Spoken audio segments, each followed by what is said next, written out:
Hey everyone, good morning from colorful Colorado. Today we're going to take an entry from the Ask Peter forum. Specifically, do I worry about the primacy of the U.S. Navy in a situation where the drone technologies being developed for the Ukraine war become more widespread? Well, let's start by saying they're absolutely going to become widespread. We're only seeing something that's barely out of the prototype stage right now, and it is proven that in close quarters, relatively speaking, it is already more than capable of defeating an old-style surface navy.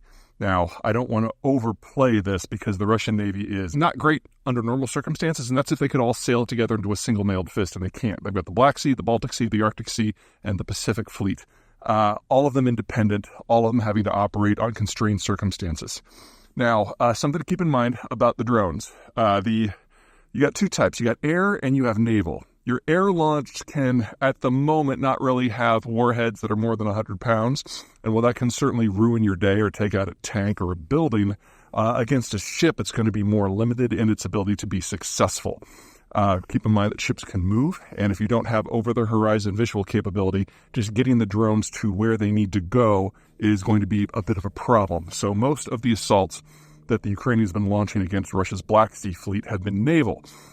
Naval drones don't have as much range typically, but they can carry a lot bigger payload, and since they're in the water, once they get closer, there's not a lot that the ships can do about it because they're used to shooting up at air assets, not down at sea level assets that are well below the angle that they can fire. So the Russians have to basically counter with small arms, and that would be true for any naval asset. But keep in mind there's this geography issue.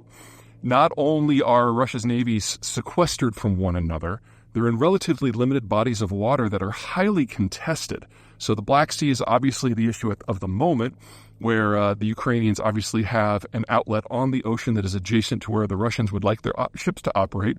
But you also have NATO members, Turkey, Bulgaria, and Romania, which have significantly more frontage on that body of water than the Russians. So if you marry these new technologies to the assets of NATO and the industrial plant of a country like, say, Turkey, then the Russians simply can't have anything floating on that body of water at all. The same holds true for even a greater degree on the Baltic Sea fleet, where you've got NATO members Estonia, Latvia, Lithuania, Germany, Denmark, Sweden, and Finland basically countering potential naval power. So if we ever get into a situation where there is a fight on the Baltic Sea, every ship that the Russians have will be sunk probably within the first 72 hours. It's a little bit better on the Arctic, but then you've got the ice pack. So for a submarine, if you can get below the ice pack, you're probably okay, but Norway's right there, and anything that is going to sail the North Atlantic has to go right by it, and it's going to get sunk. And then probably almost as bad as the Baltic is the Pacific Sea Fleet, which is completely bracketed by Japan, anything that's going to leave from the Vladivostok area. That just leaves one base at a place called Petropavlovsk, put spelling here, which is a sub-base where the subs can kind of go off and drop into a trench and hopefully evade detection. That base, which has no road and no rail connection to it whatsoever, could still operate, but that's just one spot. And everything basically has to be flown in to support it. So a navy like Russia's is just absolutely hosed. Compare that to the extreme to the other side with the U.S. Navy. We've got an Atlantic and a Pacific fleet that can sail through either the canal or around the Americas to unite into single force if they want to. It tends to also be long-range based, super carriers, missile frigates, that sort of thing. And so they very, very rarely engage a foe that they can see. You're talking over the horizon, hundreds of miles away.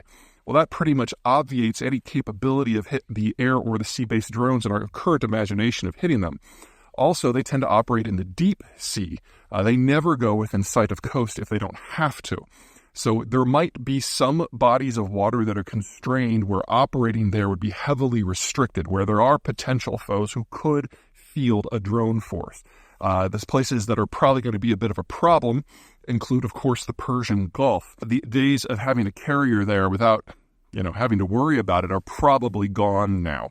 The Mediterranean could be a little constrained, but keep in mind the entire northern coast of the Mediterranean are NATO countries, and the entire southern coast are countries that are, for the most part, favorable to the United States. Egypt, Algeria, Morocco, Tunisia. The one holdout is Libya, and it's not that Libya is hostile, it's that Libya has basically fallen into civil war and is falling apart as a government. Everywhere else that I can, well, Red Sea is a possibility, not necessarily because there's a lot of governments there that are hostile, but it's becoming a stateless zone in its own way, and the Houthis are probably the best example of that. Just keep in mind that the Houthis of Yemen don't have an industrial plant, so any weapons they fire is something they've brought in from somewhere else. Closer to home, the only thing to really worry about would be the Gulf of Mexico and the Caribbean, and because there are hostile countries there, most notably Venezuela and Cuba, but if we ever get to the situation where that is a problem, a couple things to keep in mind. Number one, most U.S. naval assets aren't in the Gulf of Mexico, so you don't have to worry about a base getting closed in. And second, in the very, very unlikely situation where we have a military conflict in that area, there will be a land invasion of Cuba in a very short period of time. This is not me recommending, I'm going to make this very clear. I think there are much easier ways to get Cuba on our side if that's the goal.